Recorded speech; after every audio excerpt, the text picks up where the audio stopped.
And circulation, ठीक है, या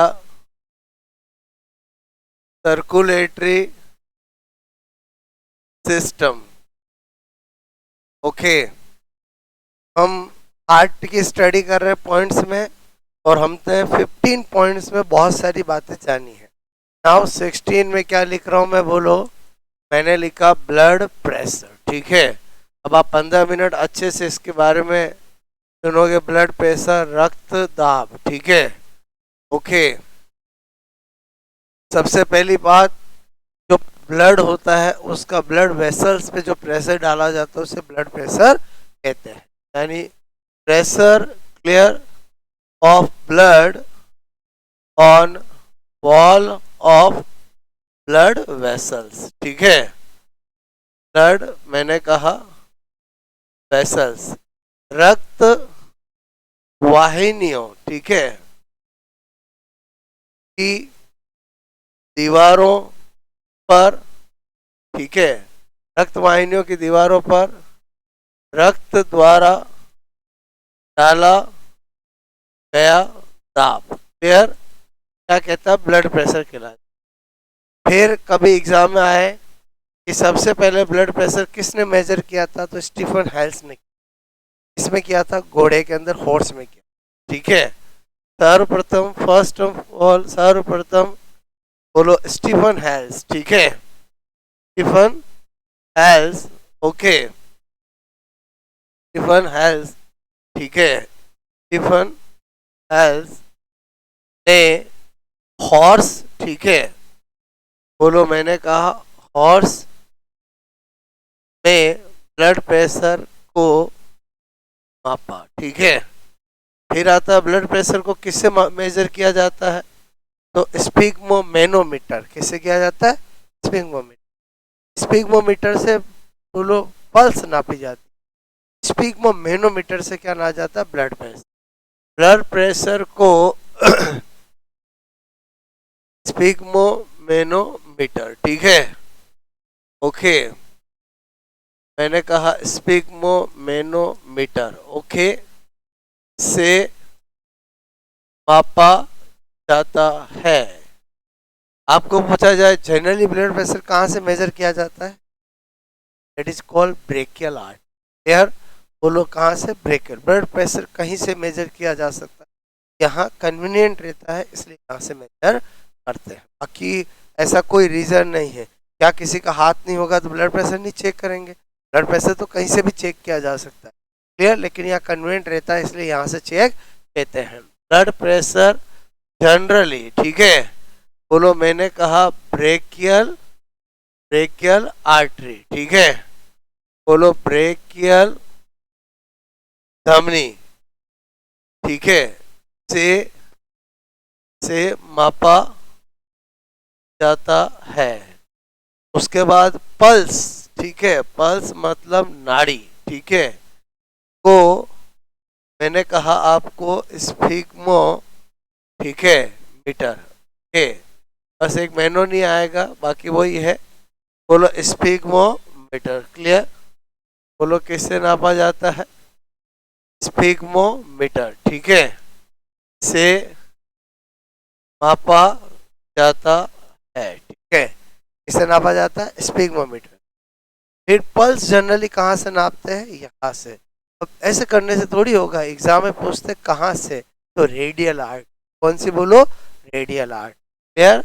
बोलो पल्स को जनरली, ये सारी जनरल बातें बता रहा हूं मैं, क्लियर, जनरली, ठीक है, रेडियल आर्टरी, ठीक है, रेडियल आर्टरी, बोलो रेडियल धमनी, ठीक है, रेडियल धमनी से मेजर किया जाता है, मापा जाता है। ये तो सारे फैक्ट थे जो मैंने आपको बताए, ठीक है। बोलो उसके बाद अगर मैं बात करूं यहाँ पर बोलो मैंने कहा, ठीक है, टाइप्स ऑफ, मैंने कहा यहाँ पर ब्लड प्रेशर में निम्न दो प्रेशर, ठीक है, बोलो आते हैं, ठीक है। एक आता है सिस्टोलिक प्रेशर और एक आता है डायस्टोलिक प्रेशर, ठीक है। एक सिस्टोलिक प्रेशर और एक आता है बोलो डायस्टोलिक प्रेशर। ठीक है, आपके दिमाग में किसी तरह की कंफ्यूजिंग अभी सब दूर हो जाएगी, वैल्यू को लेकर, मीनिंग को लेकर। सिस्टोलिक प्रेशर का मतलब होता है pressure generate at the time of contraction of ventricle. Clear? हिले जब संकुचन करते जो प्रेशर होता है वो क्या होता है? सिस्टोलिक, और वो हमेशा डायस्टोलिक से ज्यादा होगा। और ये क्या होगा? Pressure at the time of relaxation of ventricle. Clear? बोलो ये क्या बता रहा हूं? प्रेशर एट द टाइम, ठीक है, टाइम ऑफ कॉन्ट्रैक्शन, ठीक है, ऑफ वेंट्रिकल। ओके, मतलब मेरे कहना मतलब नीले संकुचन के समय दाब, ठीक है, जो दाब मेजर होता है वो क्या होता है? बोलो सिस्टोलिक प्रेशर का रीजन ये होता है। और मेरे कहने का मतलब है, सीधी सी बात है, जब सिस्टोलिक प्रेशर मतलब वेंट्रिकल कॉन्ट्रैक्शन करेंगे तो वेसल्स में ब्लड प्रेशर से जाएगा, तो उस समय जो मेजर होगा वो ज़्यादा ही होगा। बोलो क्लियर?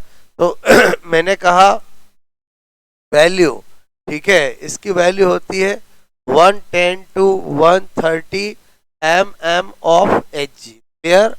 और एवरेज हम बोल देते हैं 120 mm ऑफ Hg। अगेन कह रहा हूँ ये सारे आइडियल डाटा है। बोलो बात समझ? बाकी blood pressure person to person vary करता है, पर्सन की हाइट, पर्सन का वेट, पर्सन की एज और उसकी लाइफ स्टाइल, बोलो कितना स्ट्रेस लेता है, इन सब का is equal to blood pressure. मतलब ब्लड प्रेशर कोई एक फैक्टर से अफेक्टेड नहीं होता है। कभी भी किसी दूसरे पर्सन के ब्लड प्रेशर के मेजरमेंट से आपको अपना कंपैरिजन नहीं करना चाहिए। अलग अलग बॉडी वेट और हाइट और मैंने कहा ना एज और उसकी लाइफ स्टाइल, उस सब के अकॉर्डिंग ब्लड प्रेशर का नॉर्मल वैल्यूज अप डाउन होती है। क्लियर? ओके, बाकी मैंने आपसे कहा ये क्या है? बोलो यहाँ पर मैंने कहा प्रेशर, बोलो एट द टाइम, ठीक है, ऑफ रिलैक्सेशन ऑफ वेंट्रिकल। ठीक है, वेंट्रिकल्स, बोलो क्या बोला? रिलैक्सेशन ऑफ वेंट्रिकल मतलब नीले, ठीक है, शिथिलन। ओके, शिथिलन के समय बोलो दाब। ओके, अब मेरी बात समझ में आया? बोलो आपको, एक तो है कॉन्ट्रैक्शन, एक है रिलैक्सेशन। ठीक है, तो अगर मैं इसकी वैल्यू की बात करूं तो 70 to 90 mm ऑफ Hg, और एवरेज वैल्यू कितनी है? बोलो यहाँ पर आप कहोगे 80 mm ऑफ Hg। एक बार आपको इतनी कहानी समझ में आई? बोलो आपको क्लियर? ओके, उसके बाद मैं बात करूं कि भाई ब्लड प्रेशर को कौन कौन से फैक्टर्स अफेक्टिंग कर, तो हमें एक ये हमने डाटा देखे तो हमें पता चला कि जब भी हम ब्लड प्रेशर को मेजर करते हैं तो डॉक्टर बोलता है आपका 90 110 80 120, तो समझ में आया? जो अप वैल्यू होती है वो होती है सिस्टोलिक की, और जो डाउन वैल्यू होती है वो होती है डायस्टोलिक। ठीक, इसलिए ब्लड प्रेशर में कभी एक वैल्यू नहीं होती, दो वैल्यू होती। ओके, तो जब आपका स्ट्रेच यहाँ पर लगाकर और डॉक्टर मेजर करता है तो उसमें क्या होता है कि सिस्टोलिक और डायस्टोलिक मतलब आपको यहाँ पर प्रेशर जनरेट करता है, एक बार आपका ब्लड क्या हो जाता है यहाँ पर रुक जाता है, फिर वापस फ्लो होता है। तो बोलो पहले एक आवाज़ आती है उनको जो सिस्टोलिक की होती है, और वो आवाज़ जब बंद हो जाती है वो डायस्टोलिक होती है। अब ये बहुत एक्सपीरियंस की बात है, बात समझ ना? जब भी कोई पर्सन डॉक्टर बनता है तो बोलो हजारों का ब्लड प्रेशर ट्रायल में चेक करता है, तब कोई जाकर उसको फील होने लगता है कि सिस्टोलिक मतलब डायस्टोलिक प्रेशर कब मेजर किया जाएगा, कब आवाज आएगी और कब आवाज खत्म होगी। यहाँ कोई गानों की तरह जोर जोर से आवाज नहीं आती है, मतलब आवाज ऐसी होती है जो स्ट्रेस से सुनाई देती है और वो भी एक्सपीरियंस से सुनाई देती है। तो आपने देखा होगा बहुत सी बार आप डॉक्टर के पास जाते हो, वो आपके यहाँ लगाता है और बोलो 1 मिनट में चलो ठीक है, तो आप लोग तो इतने में ब्लड प्रेशर पता भी चल गया, वो है एक्सपीरियंस। बोलो बात समझ में कि उनको इतना एक्सपीरियंस हो गया है कि वो ब्लड प्रेशर को 200 तक ले जाएंगे। आपने देखा होगा पारा कहाँ तक जाता है? 200 तक। ओके, उसके बाद वो डाउन करते हैं और जैसे ही उनको एक साउंड सुनाई देती फिर डाउन करते हैं, जैसे साउंड बंद हो जाती है तो वो सिस्टोलिक और साउंड बंद हो गई वो डायस्टोलिक। क्लियर? ये तो है प्रैक्टिकल तरीका, बात समझ ना? बाकी आजकल बोलो इलेक्ट्रॉनिक बोलो बहुत सारी चीज़ें आ गई है, आपको ऐसे भी पता चल जाता है, लेकिन अभी भी मैं आपको बता दूं, जो मशीन जो आपको रिजल्ट देती है और जो एक्चुअल डॉक्टर चेक करते हैं उसमें +10 to 15 का वेरिएशन रहता है। जो डॉक्टर चेक करते हैं वो रियल चेक है। क्यों? क्योंकि उनमें उन्होंने किसी मशीन पर डिपेंड नहीं होकर खुद चेक किया। बोलो बात समझ ना। और जो मशीन है वो तो क्या मशीन बनाई गई है, बात समझ ना। तो मशीन में फिर भी एरर हो सकता है। जो डॉक्टर चेक करते हैं वो भी एक्सपीरियंस, बोलो बात समझ ना, जिनको बहुत सी चेक करने का एक्सपीरियंस है उन्हीं को पता चलेगा। अगर आपको स्ट्रेच लगाकर आपको दिया जाए 100 बार में भी आपको पता नहीं चलेगा कब तो साउंड आई कब साउंड गई। क्लियर? ओके। मेरी बात समझ में आई? बोलो। जिस तरह से आप कोई भी एक पर्सन टीचर बनता है तो बीएड के अंदर स्कूल में जा जाके पढ़ाता है, बोलो क्लियर, तो उसकी ट्रेनिंग होती है। वैसे ही एक डॉक्टर बनता है तो जब वो second year third year intern में होता है तो हॉस्पिटल में जा जाके पेशेंटों की क्या करता है, ब्लड प्रेशर चेक करता है। वो गवर्नमेंट हॉस्पिटल में लगता है कि अच्छा हमारा ब्लड प्रेशर चेक करना है, पता नहीं वो खुद सीखने आया है। बोलो बात समझ में आए? वो क्या करता है, वहां पर 100 जने सोए हुए सबकी चेक करेगा। बोलो बात समझ, तो रोज करेगा तो कम से कम उसको फिर साउंड आने लगेगी। बात समझ में आए?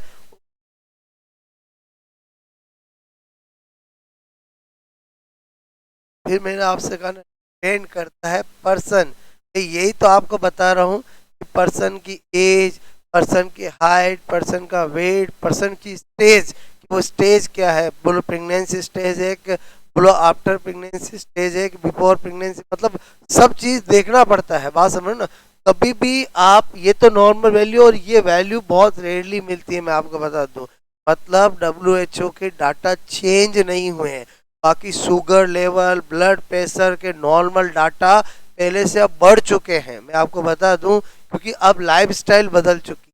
अब आप हर किसी का ब्लड प्रेशर मेजर करोगे तो बोलो आपको 90, 130, 140 ही मिलेगा। हर किसी का शुगर लेवल चेक करोगे तो ज़्यादा ही मिलेगा, क्योंकि बहुत टॉपिक खाते हैं, बहुत ऐसी चीज़ें खाते हैं जिनमें बोलो सुक्रोज ग्लूकोज का लेवल ज़्यादा होता है। पहले लोग इतना बोलो ऐसी चीज़ें नहीं खाते थे। बात समझ ना। तो इसलिए क्या होता था पहले और अब में, मतलब आप समझ रहे हो ना, ये तो हम आइडियल पढ़ते हैं। अभी 72 मैंने हार्ट रेट बताई, वो आइडियल है। बोलो जरूरी नहीं है 72 मिलेगी मिलेगी। क्लियर? अब इसीलिए मैं आपको अगला फैक्टर क्या बता रहा हूँ, बोलो मैंने कहा फैक्टर्स, ठीक है, affecting, factors affecting of blood pressure, ठीक है, रक्त दाब को प्रभावित करने वाले कारक। ठीक है, इधर तो लिख रहे हैं हम बोलो फैक्टर्स, और इधर लिख रहे हैं बोलो यहाँ पर मैंने कहा ब्लड प्रेशर। जैसे पहला लिखा एज, जैसे एज इंक्रीज होगी ब्लड प्रेशर क्या होगा, बोलो होगा। क्या किसी की 50 साल की उम्र है और ब्लड प्रेशर चेक कराने जाए और 145 और 90 आया, उसको कोई ब्लड प्रेशर की जरूरत नहीं है।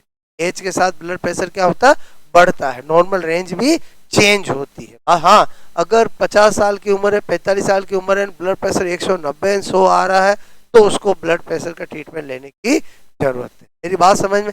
अलग अलग एज में normal level of blood pressure अलग अलग रहता है। अब वो है तो 50 साल का, मेरा तो 120-80 है ही नहीं, मैं तो ब्लड प्रेशर का पेशेंट। और भाई तो ब्लड प्रेशर का पेशेंट नहीं है, तू अपने पोते से कंपेयर क्यों कर रहा है? पोता है 20 साल का, बोलो बात समझ में, तू है 50 साल का, तो बोलो उसका ब्लड प्रेशर 180, बोलो 120 90 आ रहा है, 80 आ रहा है, तो तेरा तो एज बढ़ गई है ना। बोलो तो एज के साथ ब्लड प्रेशर क्या होता है, इंक्रीज होता है। ओके, फिर मैंने कहा बोलो एक्सरसाइज, ठीक है, व्यायाम। जब भी आप एक्सरसाइज करते हो तभी ब्लड प्रेशर बढ़ जाता है। इसलिए बोलो जनरली कभी भी आप बोलो डॉक्टर के क्लिनिक पे जाते हो या ब्लड प्रेशर चेक कराने जाते हो, तो जाने के बाद 10 मिनट 5 मिनट बैठने के बाद, रिलैक्स होने के बाद ब्लड प्रेशर। पता चला डॉक्टर का क्लिनिक फर्स्ट फ्लोर पे है और आपको सीढ़ियाँ चलने की हैबिट ही नहीं है, और आप सीढ़ियाँ चल के आप आप रहे हो, बोलो बात समझ में, और बताओ ब्लड प्रेशर तो बढ़ा हुआ ही आएगा ना। तो मेरे कहने का मतलब है कि एक्सरसाइज जब भी हम करते हैं तो ब्लड प्रेशर बढ़ जाता है। इसका मतलब हुआ कि किसी इंसान को एक्सेसिव एक्सरसाइज नहीं करनी चाहिए। बोलो हद से ज़्यादा एक्सरसाइज करोगे तो क्या होगा, हार्ट पे लोड पड़ेगा। और बहुत सी बार आपने देखा होगा सेलिब्रिटीज जो होते हैं वो न्यूज़पेपर में सुनते हो कि जिम में ही एक्सपायर हो गए। और ट्रेडमिल पे दौड़ते दौड़ते एक्सपायर हो गया। क्लियर? क्योंकि ट्रेडमिल पे जब दौड़ते हैं तो लगता है यार 10 मिनट 15 मिनट और दौड़ लेता हूँ। पास वाली लेडी है जो वो तो कब से दौड़ रही है। मैं क्या बोल रहा हूँ समझ में आए? अरे बोलो, उसकी बॉडी अलग है, तुम्हारी बॉडी अलग है। जब भी हम एक्सरसाइज करते हैं या कुछ भी फिजिकल वर्क करते हैं, एक बार हमारी बॉडी खुद बता देती है कि अब आपको किसकी जरूरत है, रेस्ट की जरूरत है। और रियल में उस समय आपको रेस्ट देना चाहिए। मतलब फिजिकल वर्क कुछ भी हो सकता है, आपका घर का भी फिजिकल वर्क हो सकता है, आप बोलो कपड़े धो रहे हो वो भी फिजिकल वर्क हो सकता है, आप बर्तन वॉश करो, मतलब कुछ भी, झाड़ू निकाल रहे हो वो भी एक फिजिकल वर्क है। मतलब एक्सरसाइज जरूरी नहीं है कि जिम में जाके की जाती है। एक्सरसाइज का मतलब ही होता है फिजिकल वर्क। आप कुछ भी कर सकते हो, बात समझ ना। आप घर के अंदर सामान इधर से उधर रखते हो, वो भी एक फिजिकल वर्क है। तो जब भी कभी भी कोई सा भी फिजिकल वर्क करते हैं, अगर लगता है कि अभी हमारा बॉडी क्या मांग रही है, थोड़ी रेस्ट, तो उस समय रेस्ट देनी चाहिए। तो एक्सरसाइज से क्या होता है, ब्लड प्रेशर इंक्रीज होता है। फिर मैं आपसे कह रहा हूं यहाँ पर आफ्टर टेकिंग, ठीक है, बोलो मील, मैंने कहा खाना खाने के जस्ट बाद ब्लड प्रेशर क्या होता है, इंक्रीज। ठीक है, खाना खाने बोलो के जस्ट, आपसे मैं कह रहा हूँ जस्ट बाद। क्लियर? इसलिए आपने देखा होगा डॉक्टर्स कभी ऐसी एडवाइस नहीं कहते हैं कि आपको खाना खाते ही एक्सरसाइज करनी है या खाना खाते ही आपको व्यायाम पे जाना। नहीं, अगर आपने खाना खाया है शाम को 8 बजे, तो आपको अगर टहलना भी है तो आप आधा घंटे बाद जाइए। आप समझो ना, खाना खाते ही नहीं जाना है। मेरी बात समझ में आए? बोलो ओके। मतलब आधा घंटा 1 घंटा का गैप हो जाए, उसके बाद आपको जाना। ठीक है? अच्छा, यहाँ पर खाना खाने के बाद हमें आलस क्यों आता है? तो उसका रीज़न क्या है कि वैसे तो ब्लड प्रेशर इंक्रीज होता है, बट मैंने कहा ब्रेन, ठीक है, का ब्लड प्रेशर क्या होता है, बोलो डिक्रीज होता है। मैंने पहले आपको बताया था कि जब भी हम खाना खा लेते हैं और जिस दिन जम के खाना खा लिया, उस दिन आपको ज़्यादा आलस आता है कुछ समय के लिए, क्या नींद जैसा लगता है और लगता है गैर आ रही है। उसका रीज़न क्या है? उसका रीज़न है कि खाना खाया जम के तो पूरा सर्कुलेशन इंक्रीज हो जाता है टूवर्ड टू इंटेस्टाइन, तो हमारे ब्रेन को सप्लाई थोड़ी कम हो जाती है। क्लियर? तो इसीलिए हमें नींद जैसा आता है। तो अगर जनरल पूछे after taking meal blood pressure is increase, but after taking meal blood supply of brain क्या होती है, और समय, इसीलिए क्या होता है, हमें थोड़ा गहल नींद सा आता है। ओके, बाकी खाने के बाद ओके,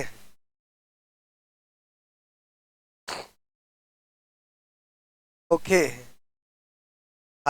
सर्दी में वैसे ही ठंड लगी, बात समझो ना, खाना नहीं है। और खाना खाने के बाद ठंड नहीं लगनी चाहिए, खाना खाने के बाद तो उल्टा हीट जनरेट होती है। अगर आपने देखा होगा बहुत सारे ऐसे होते हैं जो खाना खाते हैं तो भीग जाते हैं, बोलो बात सुनो ना, इतना ज़्यादा स्वीटनिंग होती है। क्लियर? ओके। ये मेरी बात समझ में आई? बोलो आपको ओके। उसके बाद और फैक्टर्स देखें तो यहाँ पर मैंने कहा, ठीक है, स्ट्रेस, मैंने आपको बहुत बड़ा आज के टाइम में बोलो इसके इंक्रीज होने से ब्लड प्रेशर इंक्रीज होते हैं। जो आज के टाइम में यंगस्टर्स को हार्ट अटैक आ रहा है, बोलो आप देखोगे तो एकदम फिट एंड फाइन, फिर भी हार्ट अटैक आ गया। रीजन है ये, बोलो क्लियर? चाहे वो कॉर्पोरेट जॉब का स्ट्रेस हो, चाहे वो फैमिली का स्ट्रेस हो, चाहे घर वालों ने ऐसी शादी करवा दी कि बाद स्ट्रेस हो, मतलब कोई भी हो सकता है। ठीक है? इस वजह से भी क्या होता है, ब्लड प्रेशर जो हार्ट अटैक का पेशेंट बनता है। ठीक है? तो ये वाला फैक्टर आज के टाइम में ज़्यादा हैवी हो गया है यंगस्टर्स पे, जिनका अटैक आने का रीजन। क्लियर?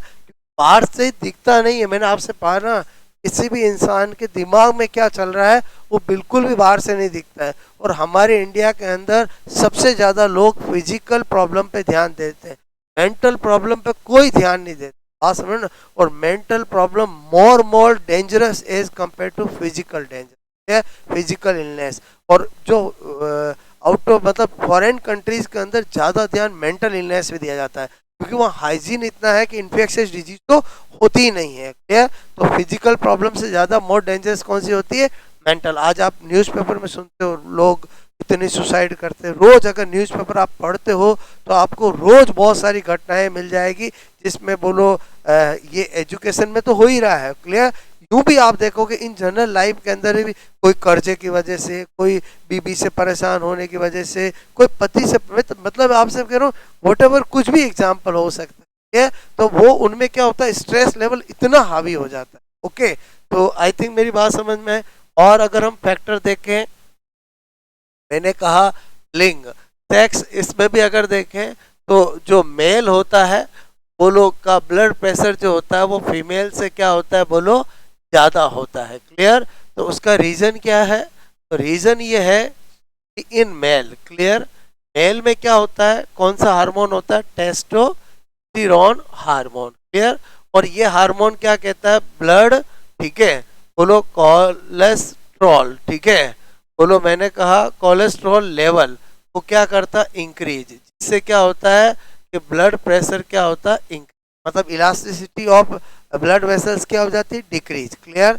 तो ब्लड प्रेशर क्या हो जाता है, इंक्रीज। मैंने कहा बोलो यहाँ पर ब्लड प्रेशर क्या हो जाता है, इंक्रीज, ठीक है।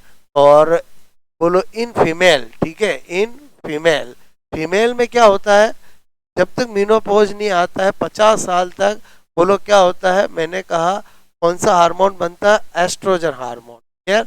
और ये क्या करता है, ब्लड कोलेस्ट्रॉल लेवल को क्या करता है, डिक्रीज। इसीलिए फीमेल जनरली ब्लड प्रेशर की पेशेंट होती नहीं, और होती है तो ज्यादातर कैसी होती है, लो ब्लड प्रेशर वाली। क्लियर? और आफ्टर मीनोपॉज कैसी वाली होती, हाई ब्लड प्रेशर वाली, क्योंकि आफ्टर मीनोपॉज ये हार्मोन डेफिशिएंसी हो जाएगी, प्रोटेक्शन मैकेनिज्म ये वाली डिक्रीज हो जाएगी, और फिर ब्लड प्रेशर हाई हो जाएगा। यहाँ पर क्या बता रहा हूँ, फीमेल, ठीक है, जनरली, जनरली मैंने कहा आफ्टर, ठीक है, आफ्टर मीनोपॉज, ओके, मैंने कहा after menopause high blood pressure, ठीक है, हाई ब्लड प्रेशर की बोलो पर्सन, ठीक है, बनती है। ठीक है, अब क्या होता है कि मैंने ये बात जनरल बताई है, बाकी फीमेल्स के अंदर प्रेगनेंसी में ब्लड प्रेशर बढ़ जाता है due to pressure of fits. Clear? तो वो एक जनरल बात है, मैंने आपसे कहा वो तो प्रेगनेंसी के बाद सॉल्व आउट हो जाता है, ये मैं जनरल बात बता रहा हूँ कि जनरली फीमेल कैसी होती है, लो ब्लड प्रेशर वाली, और मेल कैसे होते हैं, हाई ब्लड प्रेशर वाले। क्लियर? और female generally high blood pressure वाली कब बनती है, आफ्टर मेनोपॉज, क्योंकि उनमें प्रोटेक्टिव मैकेनिज्म बंद हो जाती है। क्लियर? तो प्रोटेक्टिव मैकेनिज्म किस में, फीमेल में। लेकिन यहाँ पर भी खुश होने वाली बात नहीं है, क्योंकि low blood pressure more dangerous as compare to high blood pressure. कि जिनको लो ब्लड प्रेशर रहता है, बोलो उसको ट्रीट करना इजी है। बोलो जिनको रहता है कि मेरा लो ब्लड प्रेशर है, कभी भी ट्रैवलिंग कर रहे हैं, कहीं भी चक्कर जैसा आ रहा है, तो उनको तुरंत बोलो शक्कर, नींबू पानी डाला और पी लिए, थोड़ा बढ़ जाएगा। क्लियर? लेकिन अगर ध्यान नहीं दिया, लो ब्लड प्रेशर में इंसान कोमा में भी जा सकता है, बेहोश भी हो सकता है, और डेथ भी हो सकता है। क्योंकि हमारी ब्रेन को लो ब्लड प्रेशर है, मतलब ब्लड प्रेशर स्लो फ्लो कर रहा है। आप सोचो कि अगर हमारे ब्रेन को या बॉडी के पार्ट को ब्लड नहीं मिलेगा, बोलो धीरे धीरे मिलेगा, तो धीरे धीरे हमारा ब्रेन काम करना ही बंद कर देता है। क्योंकि ब्रेन को ग्लूकोज मिलता किससे, ब्लड सप्लाई से मिलता है।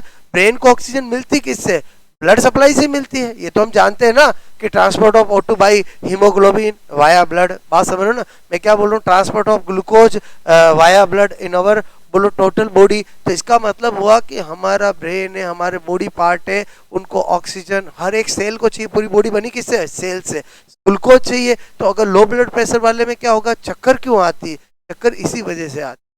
बोलो क्योंकि क्या होता है कि जब ब्लड प्रेशर लो होता है, तो बोलो ब्रेन को जब भी ग्लूकोज कम मिलेगा, बोलो ऑक्सीजन कम मिलेगा, तो ब्लड क्या होगा, थोड़ा अनकॉन्शियस टाइप होगा। क्या होगा, अनकॉन्शियस। तो उसको क्या लगेगा, बोलो आंखों के आगे अंधेरा, या उसको चक्कर जैसा लगेगा। और कभी कभी इंसान बेहोश भी हो जाते हैं लो ब्लड प्रेशर में, और कभी कभी कोमा में भी चले जाते हैं। क्लियर?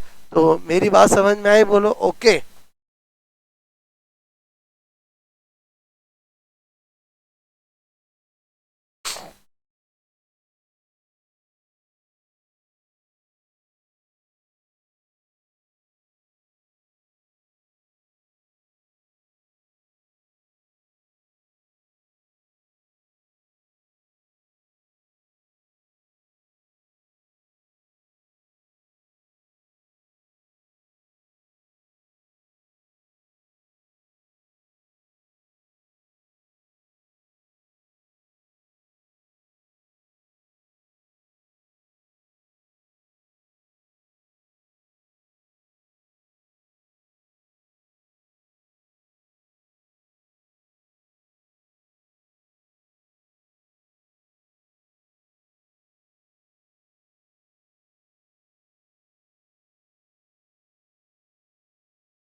क्या?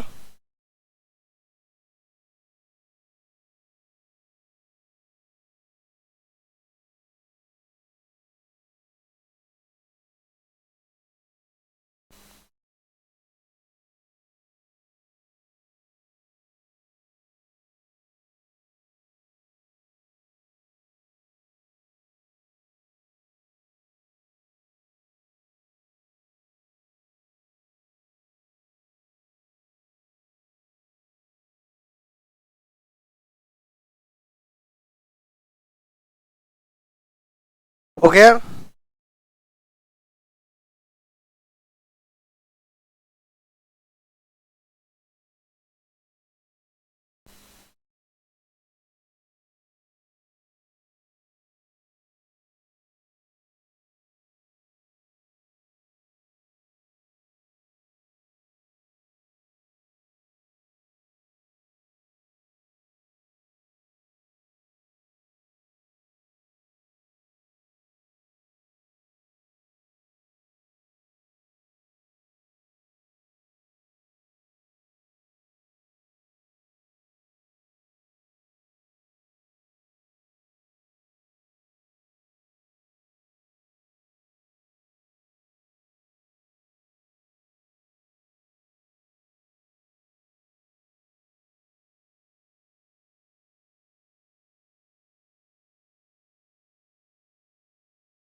क्या?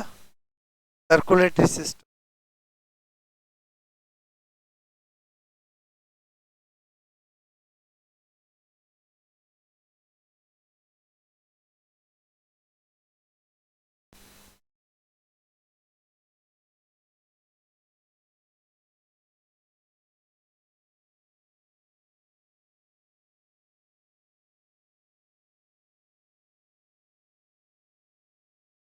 ठीक है।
ठीक है।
ब्लड प्रेशर अगर डिक्रीज होता है, खाली ग्लूकोज पीने से भी नहीं, मिनरल्स, तब आप समझ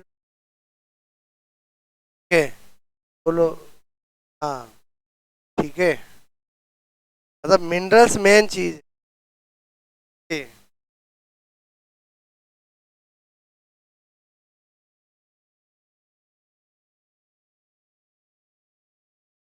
सबसे बेस्ट शिकंजी पी लो, नमक शक्कर नीम सब आ जाएगा उसमें। तो नमक और उसका तो पी सकते हैं, सबसे बेस्ट। ठीक है, ठीक है। मैं तो देसी तरीका बता रहा हूँ, बाकी तो आते ही है, इलेक्ट्रोड पावता होता थी।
क्लियर। और सिक्स क्या कर सकते हैं, ओबेसिटी, ये भी ब्लड प्रेशर क्या होता है, ठीक है।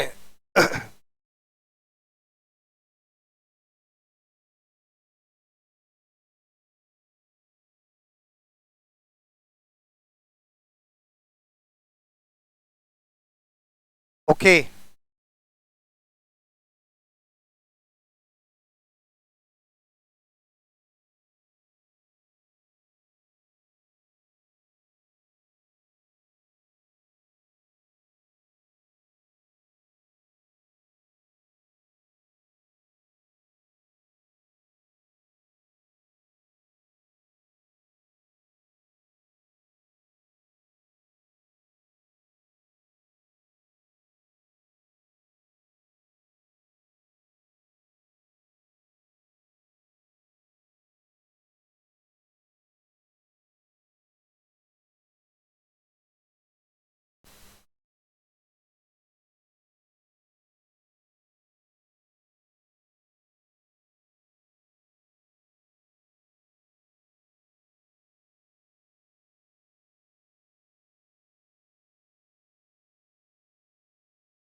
ओके, मेरी बात समझ में आई बोलो।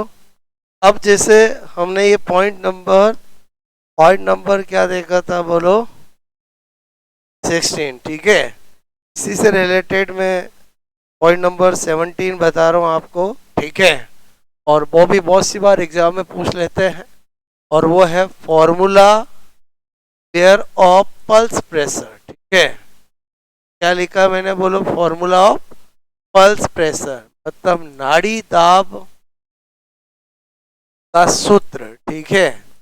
फॉर्मूला ऑफ पल्स प्रेशर, तो क्या फॉर्मूला होता है, pulse pressure clear is equal to systolic pressure ठीक है, माइनस डायस्टोलिक प्रेशर, ठीक है। बोलो क्या होता है, systolic pressure minus diastolic pressure. अब अगर कुछ नहीं बोले और पल्स प्रेशर की वैल्यू पूछे तो हम आइडियल मेजर कर लेंगे पल्स प्रेशर, ठीक है। बोलो ऑन एवरेज सिस्टोलिक कितना होता है 120 और ये कितना होता है 80, क्लियर। कितना हो जाएगा 40 mm ऑफ Hg। अब आपको फॉर्मूला पता होना क्यों जरूरी है, ध्यान से समझना। होता क्या है कि अगर आपको कभी भी ऐसा क्वेश्चन दे, जैसे मैं यहाँ पर आपको एक हाइपोथेटिकल कि एक पर्सन, अब वो पर्सन का नाम राजू, मोहन, सोहन, गीता, बोलो मीता, कुछ भी दे सकते। एक पर्सन का बोलो सिस्टोलिक, बोलो सिस्टोलिक, ठीक है, and diastolic, diastolic blood pressure क्रम से, ठीक है, क्रम से 140 एंड बोलो 90 mm ऑफ Hg मेजर किया गया, या वॉट एवर जो भी डाटा दे, क्लियर। बोलो mm ऑफ Hg बोलो मापा, ठीक है, गया, ओके। तो उसका पल्स प्रेशर होगा, ठीक है, पल्स प्रेशर होगा। आपको मेरी बात समझ में, अगर आपको फॉर्मूला पता होगा तो इजी काम हो जाएगा, और बहुत सी बार एग्जाम में फॉर्मूला भी पूछा गया है। तो ऑप्शन क्या होंगे यहाँ पर, डेफिनेटली बोलो 40 mm ऑफ Hg भी होगा, क्लियर। यहाँ पर 50 mm ऑफ Hg भी होगा, डेफिनेटली 60 mm ऑफ Hg भी होगा, क्लियर, और एक 20 mm ऑफ Hg भी होगा। तो वेरी इजी, आपको इस केस में क्या करना पड़ेगा, सोल्व पल्स प्रेशर बोलो is equal to systolic minus बोलो सिस्टोलिक प्रेशर माइनस बोलो डायस्टोलिक प्रेशर। तो आपको 140 और 90 जो दे, जो आएगा वही आपको टिक कर देना, क्लियर, ओके। मेरी बात समझ में आए, बोलो बोलो 140 और 90 तो डिफरेंस कितना आएगा 50। अगर यहाँ 150 देते तो 60, मतलब वो तो जो आएगा वो करेंगे, बोलो क्लियर, बात समझ में आए, बोलो ओके। तो फॉर्मूला ऑफ पल्स में से समझ में आया, बोलो। ये बहुत बार पूछ लेते हैं, ये फॉर्मूला भी इंपॉर्टेंट है, ये वैल्यू भी इंपॉर्टेंट है, और हाइपोथेटिकल भी करना आना चाहिए, ठीक है, नोट कर लोगे।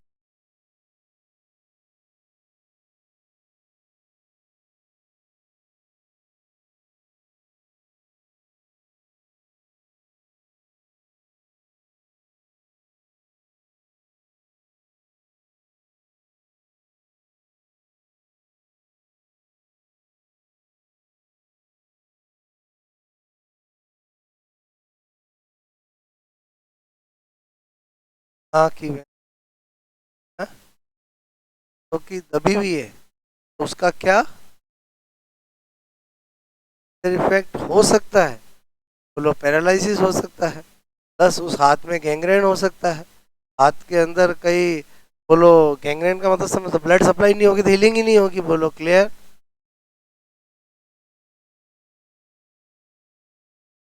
और वास्तव में दबी हुई है कि नहीं है वो बाहर से तो पता नहीं चलता है, बोलो वो तो आप सीटी स्कैन एमआरआई कराओ तो ही पता चलता है। बोलो किसी ने बोल दिया दबी हुई, ऐसे थोड़ी मान लेते हैं, मेरी बात समझो ना। सीटी स्कैन एमआरआई से ही पता चलता है कंप्रेस है कि नहीं है, कितने हैं। अगर 2-5% है तो कोई फर्क नहीं पड़ता है, बोलो बात समझ। अगर आपको लगता है बोलो मेरे है तो थोड़ी सी कंप्रेस, बट मैं तो नॉर्मल काम कर रहा है, तब कोई दिक्कत ही नहीं, बात समझ ना, मेरी बात समझ में आई, बोलो।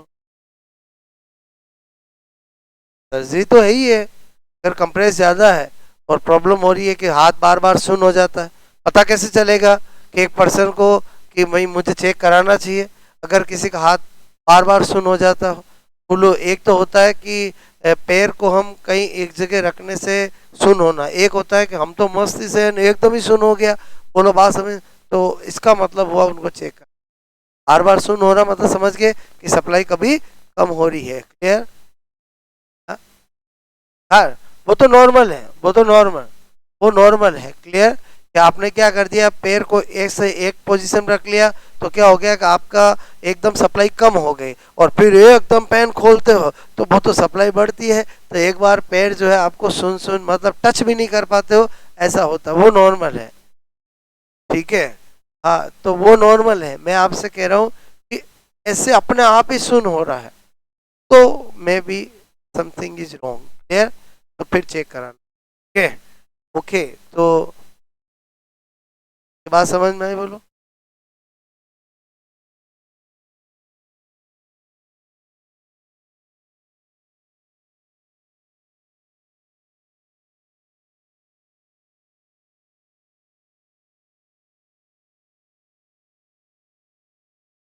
बिल्कुल पॉसिबल। लेकिन इस केस में जब भी किसी के आपने बड़े बड़े होर्डिंग देखे होंगे, अगर ब्रेन हेमरेज होता है, सिर में चोट लगती है, तो जितना क्विकली हॉस्पिटल जा सकते उतना ही ज़्यादा इजी, उतना ही उस क्लोट को डिजोल्व करना ज़्यादा इजी रहता है। बोलो एकदम इजी कोई। ठीक है,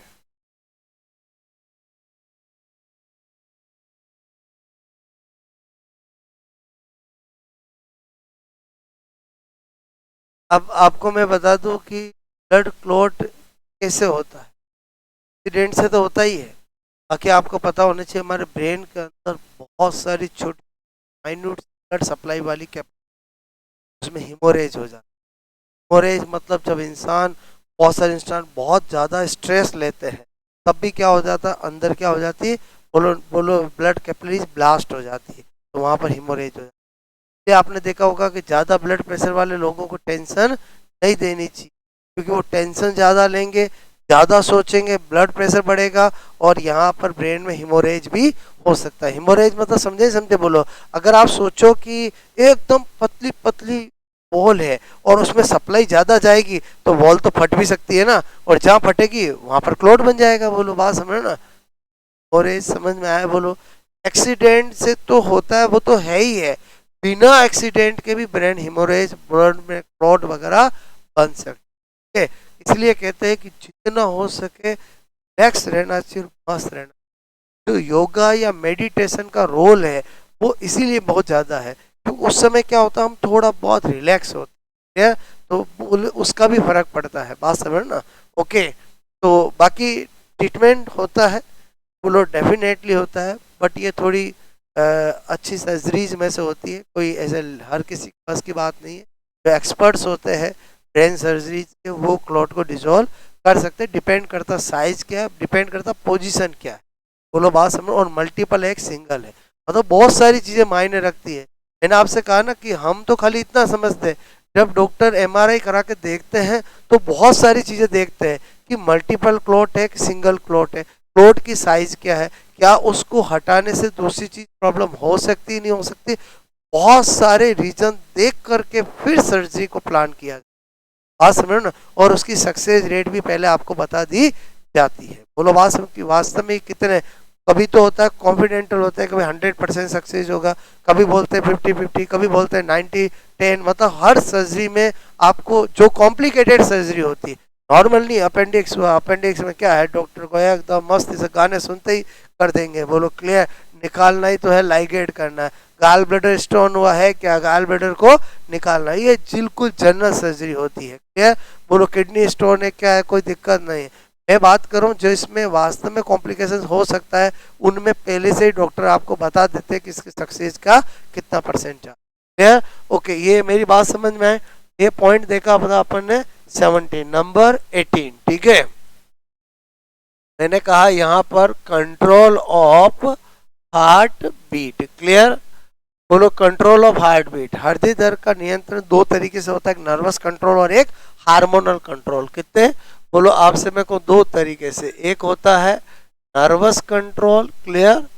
नर्वस कंट्रोल, ठीक है, और एक होता है हार्मोनल कंट्रोल। ठीक है, एक नर्वस कंट्रोल, एक हार्मोनल कंट्रोल।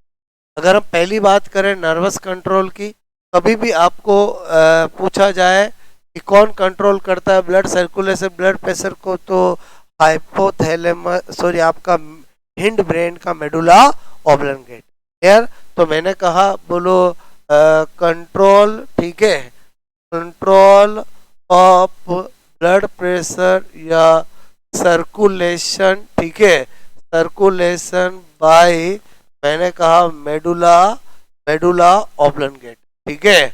और मेडुला ऑब्लंगेटा इनवॉलेंट्री एक्शन का कंट्रोल करता है, इसका मतलब हमारे कंट्रोल में नहीं है सर्कुलेशन, हम चाह के भी 2 दिन सर्कुलेशन को रोक नहीं सकते, क्लियर। और ना बढ़ा ना घटा, वो तो अपने आप ही सर्कुलेट होता है, मेडुला ऑब्लंगेटा, ठीक है। अब क्या होता है, ये मेडुला ऑब्लंगेटा होता है, ओके। मेडुला ऑब्लंगेटा पे क्या होता है, कैसे करता है उसको समझना, मेडुला ऑब्लंगेटा, क्लियर, ओके। देखो हम जब नर्वस सिस्टम पढ़ते तब भी हम ये जानते हैं कि ब्लड प्रेशर या सर्कुलेशन को कंट्रोल मेडुला ऑब्लंगेटा करता है। यहाँ पर हम ऑफिशियली पढ़ रहे हैं तो यहाँ पर हमें समझना है कि कैसे करता है, वो मैं आपको तरीका बता रहा हूँ। ये मेडुला ऑब्लंगेटा है। मेडुला ऑब्लंगेटा पे 2 सेंटर होते हैं, एक होता है कार्डियक एसिलेटरी सेंटर, एक होता है कार्डियक इनिबिटरी सेंटर, क्लियर। एक क्या है, कार्डियक एसिलेटरी सेंटर, और एक है कार्डियक इनिबिटरी सेंटर, क्लियर। एक तो क्या है बोलो, मैंने कहा कार्डियक एसिलेटरी सेंटर, क्लियर। और एक होता है बोलो आपको, मैंने कहा कार्डियक, ठीक है, कार्डियक बोलो इनहिबिटरी, ठीक है, मैंने कहा सेंटर, ओके। ये सेंटर क्या करता है बोलो, स्टिमुलेटरी इंपल्स को जनरेट कर, क्लियर। मैंने कहा स्टिमुलेटरी, ठीक है, impulse, okay, stimulatory impulse, okay, impulse generate, okay. बोलो मैंने कहा ओरिजिनेट, ठीक है, बोलो ओरिजिनेट करता है। ये स्टिमुलेटरी इंपल्स जो है वो सिंपैथेटिक नर्व, ठीक है, सिंपैथेटिक नर्व जो है वो लेके जाती है किसके पास, ऐसे नोड के पास, या ओके। और ऐसे नोड के पास ले जाती है तो हार्ट बीट क्या हो जाती है आपकी, इंक्रीज होती है, क्लियर, ओके। अब कार्डियक इनिबिटरी सेंटर, बोलो ये क्या करता है, इनी, ठीक है, बिटरी इंपल्स, ओके, इंपल्स मैंने कहा ओरिजिनेट करता है, ठीक है। बोलो क्या करता है, जनरेट करता है, या बोलो ओरिजिनेट, ठीक है, करता है। और इनको वेगस नर्व, ठीक है, जो वेगस नर्व होती है वो किसके पास ले जाती है, ऐसे नोड, और जिससे हमारे हार्ट बीट क्या रहता है बोलो, हार्ट बीट डिक्रीज। इसका मतलब एक नॉर्मल पर्सन के अंदर ये दोनों अपने हिसाब से काम करते हैं, इसलिए हार्ट बीट हमारी नॉर्मल रहती है। अब यहाँ से बहुत सी बार एक क्वेश्चन एग्जाम में पूछा गया, मान लो कि 50 से 100 बार कॉम्पिटिटिव एग्जाम में क्वेश्चन आया, यदि इफ लिखकर किसी पर्सन, क्लियर, किसी पर्सन की vagus nerve, clear, vagus nerve, okay, को कट कर दिया जाए, कट कर दिया जाए, ठीक है, कर दिया जाए, ओके, तो व्यक्ति, व्यक्ति की heart rate, clear, heart rate, heart rate, ठीक है, बोलो होगी। अब ए पहला घटेगी, ठीक है, मतलब डिक्रीज होगी, बोलो डिक्रीज, ठीक है। बी बढ़ेगी मतलब इंक्रीज, ठीक है, बोलो मैंने कहा इंक्रीज। तीसरा मैंने दिया यहाँ पर नो चेंज, क्लियर, अप्रभावित, ठीक है, अप्रभावित, और यहाँ पर कुछ कह नहीं सकते, ठीक है, कुछ कह नहीं सकते, नन ऑफ दिस, कह नहीं सकते। ये क्वेश्चन बहुत बार एग्जाम में पूछा गया है। अब आप आंसर दे पाओ इसलिए मैंने मैकेनिज्म, आप बताओ बढ़ेगा कि इंक्रीज होगा, बोलो बढ़ेगा कि घटेगा। अब सीधी सी बात है, ये लेके आ रही है इनहिबिटरी इंपल्स, अगर मैं इसको कट कर दूंगा तो ये वाले इंपल्स आएंगे ही नहीं, तो बताओ हार्ट रेट बढ़ेगी घटेगी, बढ़ेगी। बात समझ में आए बोलो, ओके। तो आंसर क्या होगा, बढ़ेगी। मेरी बात समझ में आए, मतलब हमारे ये किसी काम का नहीं है, लेकिन हमें ये जानने से हम इसका आंसर दे सकते हैं, जो अप्लाइड क्वेश्चन। मेरी बात समझ में आए बोलो, ओके। बाकी तो हमारे काम की चीज ये है जो एग्जाम में पूछते हैं कि नर्वस कंट्रोल हार्ट बीट का कौन करता है, मेडुला ऑब्लंगेटा। बात समझ में आए बोलो, ओके। रुको रुको, अभी हार्मोनल कंट्रोल बता रहा हूँ, फिर नोट कर, ठीक है। दूसरा कौन सा है बोलो, हार्मोनल कंट्रोल, मतलब हम चीजें सारी सीख रहे हैं बट पॉइंट में सीख रहे हैं, क्लियर। हार्मोनल कंट्रोल में 2 हार्मोन है जो हार्ट बीट को अफेक्ट करते हैं, बोलो एक थायरोक्सिन हार्मोन, कौन सा हार्मोन बोलो, थायरोक्सिन हार्मोन, क्लियर। बोलो यह direct, clear, direct S A node, ठीक है, बोलो को अफेक्टेड करके, को मैंने कहा अफेक्टेड, ठीक है, करके ब्लड प्रेशर को इंक्रीज करता है, ठीक है। जब हमने थायरोक्सिन हार्मोन पढ़ते हैं तब भी मैं ये बात बताता हूँ। और दूसरा तो आप जानते ही हो, बोलो एड्रेनलिन हार्मोन, जिसको हम इमरजेंसी हार्मोन कहते हैं, ठीक है, इमरजेंसी हार्मोन, ये तो बोलो ब्लड प्रेशर को इंक्रीज करता ही है। तो ये दोनों हार्मोन भी क्या होते हैं, बोलो ब्लड प्रेशर से रिलेटेड होते हैं, मतलब आपके हार्ट बीट से रिलेटेड होते हैं, ठीक है। ये दोनों भी क्या करेंगे, हार्ट बीट को बढ़ाएंगे, ठीक है। बोलो मेरी बात समझ में, हार्मोनल कंट्रोल हुआ और ये नर्वस कंट्रोल, ठीक है। नोट,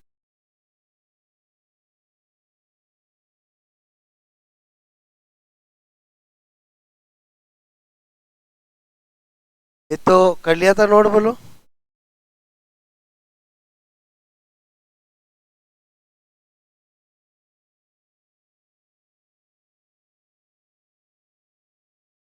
आई know auricular node, pacemaker, ठीक है।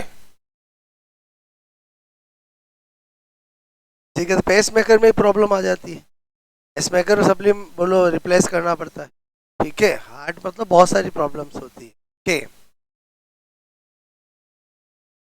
हार्ट हमारी बॉडी में बहुत नाजुक ऑर्गन होता है यार, तो देना हो तो लीवर दो, बोलो मैंने दिल तुझको दिया ऐसा नहीं, यार वो तो पहले से ही कमजोर है, ठीक है। मजबूत क्या है, लीवर है, समझ।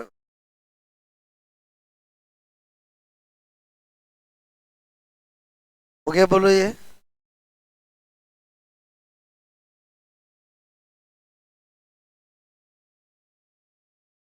तो पूरी उसकी जगह आप समझ, सर्जरी होकर के उसकी जगह आर्टिफिशियल लगता है, जो काम वही करता है, पेस मेकर जिसको कहते हैं, जिसकी वैल्यू ही हजारों लाखों में होती है, बात समझ ना।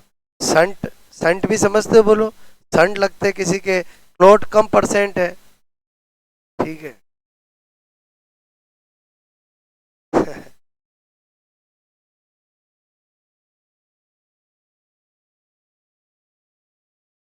मतलब ये कोई बच्चों की सर्जरी थोड़ी है, बहुत मेजर सर्जरी है।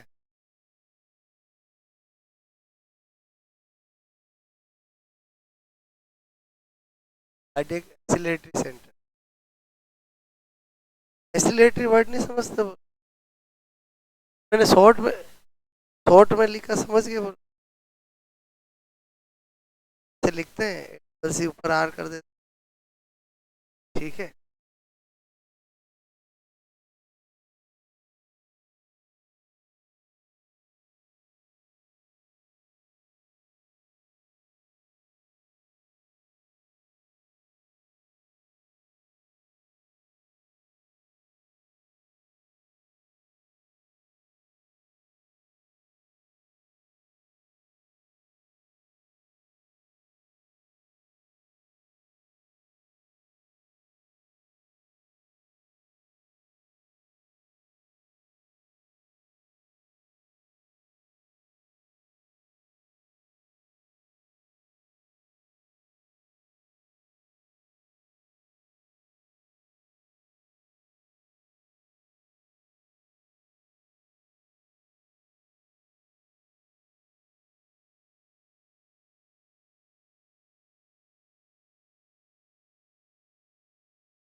ओके।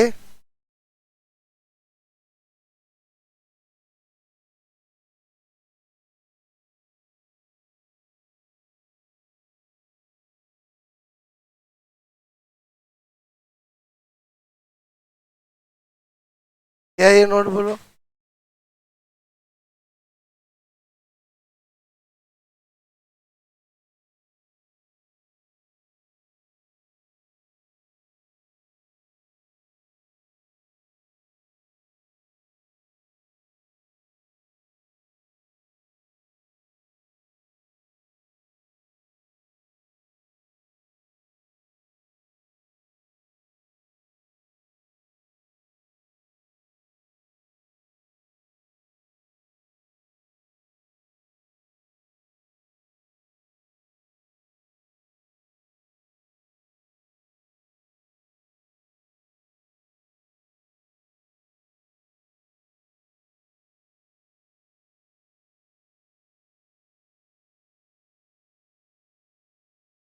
हो गया? ये क्वेश्चन बार बार आता है, ठीक है।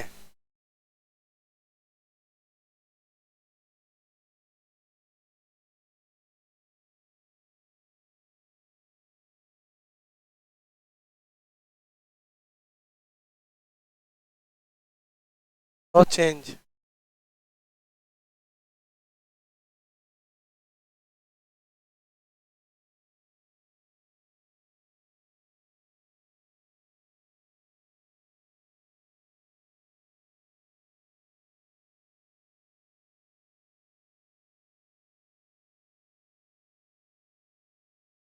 ओके, तो ब्लड सर्कुलेशन या हार्ट बीट को कंट्रोल करने वाला कौन सा ब्रेन का पार्ट है? मेडुला, ठीक है।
बिल्कुल करता है, ठीक है।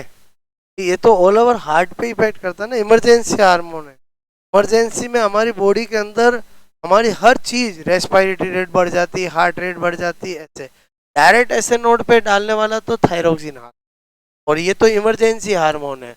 ये तो पूरी बॉडी में ही चीजों को बढ़ा देता है, ठीक है। बोलो शरीर के बालों को खड़ा कर देगा, बात समझ में आए बोलो। हार्ट रेट को बढ़ा देगा, रेस्पिरेटरी रेट को बढ़ा देगा, क्लियर? ओके, ये तो काम इमरजेंसी हार्मोन है, आप समझ के बोलो। ओके, एंडोक्राइन में देखते हैं। ये मैं कंटेंट लिख रहा था, वो कौन सा कंटेंट था हमारा? Control of heartbeat, clear. इसमें हम कंट्रोल की बात कर रहे थे। अब नंबर 19, ठीक है। गए नोट ये तो कि नंबर 19 क्या बता रहा हूँ। मैंने कहा एक चीज और देख लेते हैं, वो है ईसीजी। हम सुना होगा इलेक्ट्रोकार्डियोग्राम, क्लियर। क्या होता है? इलेक्ट्रोकार्डियोग्राफी, ठीक है। इलेक्ट्रोकार्डियो, बोलो इलेक्ट्रोकार्डियो, ठीक है। ठीक, कभी किसी ने ईसीजी कराया? बोलो।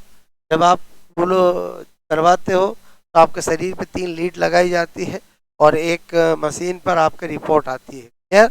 तो वो रिपोर्ट क्या होती है वही मैं आपको बता रहा हूँ, यहाँ पर समझना, ठीक है।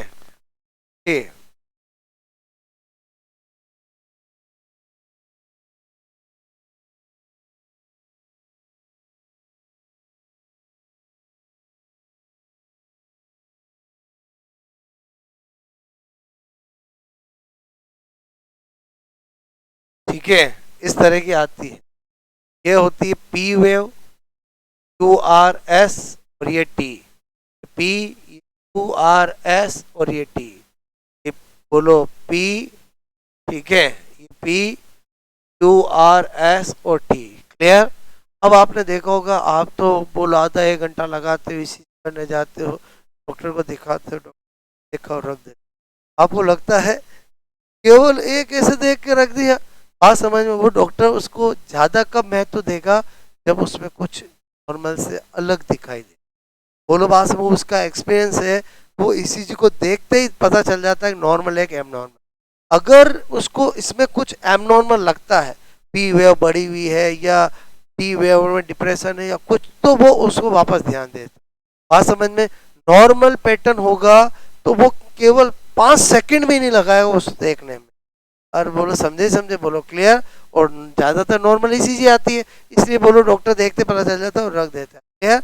ओके, तो आपको P Q R S T, अब हमें क्या पता होना चाहिए, पी वेव किसको बताती है, Q R S T complex, Q R S complex किसको बताता, टी किसको बताता, ये एग्जाम में आता, क्लियर। देखो मैं क्या बता रहा हूँ यहाँ पर, जो आपके काम की चीज, बोलो number 1 P wave, P wave किसको इंडिकेट करती है, तो आपको पता होना चाहिए कॉन्ट्रैक्शन ऑफ ऑरिकल्स, क्लियर, किसको इंडिकेट करती है, आलिंगे संकुचन। ओके, अब क्या होता है कि यहाँ पर जरूरी नहीं है कि आपको ये मिले P wave indicate to, clear, और ऑप्शन में दूसरी टर्मिनोलॉजी भी मिल सकती है, इसी को बोलते हैं डीपोलराइजेशन ऑफ ऑरिकल, क्लियर, दोनों का मतलब एक ही है, बात समझ में है। फिर मैंने कहा क्यू आर एस कॉम्प्लेक्स, ठीक है, बोलो वेव, ओके, ये जो Q R S complex wave है, ये किसको बताती है, एक बताती है कॉन्ट्रैक्शन ऑफ वेंट्रिकल, क्लियर, बोलो वेंट्रिकल्स को बताती है, कॉन्ट्रैक्शन ऑफ वेंट्रिकल, ओके, नीले, ठीक है, के संकुचन को बताती है। दूसरा किसको बताती है, अगर मैंने ये बोला है, इससे हम सोच सकते हैं, हम क्या लिख सकते हैं, डी पोलराइजेशन, ठीक है, ऑफ वेंट्रिकल, क्लियर, ओके। और किसको बताती है, तो री, मैंने कहा पोलराइजेशन, ठीक है, क्या लिख रहा हूँ, री पोलराइजेशन, री पोलराइजेशन, ओके, री पोलराइजेशन ऑफ, बोलो ऑरिकल, क्लियर। ऑरिकल भाई ईसीजी क्या है, हमारा हार्ट एक बार यूं करके यूं करता है, उसका रिप्रेजेंटेशन है, क्लियर, बात समझ में। तो पहले हार्ट ने यूं किया, बोलो ऑरिकल ने कॉन्ट्रैक्शन किया, तो ये हुआ, फिर क्या हुआ, बोलो फिर कॉन्ट्रैक्शन की बात किसकी आएगी, वेंट्रिकल की, उस समय ऑरिकल में क्या हो रखा होगा, रिलैक्सेशन, बोलो क्या होगा, रिलैक्सेशन, मतलब रिपोलराइजेशन हो रखा। और फिर मैंने कहा T wave, clear, T wave किसको बताती है, आप कहोगे रिलैक्सेशन, ठीक है, ऑफ वेंट्रिकल, ओके, वेंट्रिकल, या मैं इसको क्या लिख सकता हूँ, बोलो मैंने कहा रीपोलराइजेशन, ठीक है, ऑफ वेंट्रिकल, क्लियर, बोलो इजीली आप ध्यान रख सकते, आप समझ, आप दिमाग में रखो कि पहले ऐसा नोड होता है ऑरिकल में, तो पहले ऑरिकल में कॉन्ट्रैक्शन होगा, फिर बोलो वेंट्रिकल में होगा, बोलो जब वेंट्रिकल में कॉन्ट्रैक्शन होगा तो ऑरिकल में रिलैक्सेशन चलेगा, तभी एक साइकिल चलती है, जिसको हम कार्डियक साइकिल कहते हैं, उसी का रिप्रेजेंटेशन।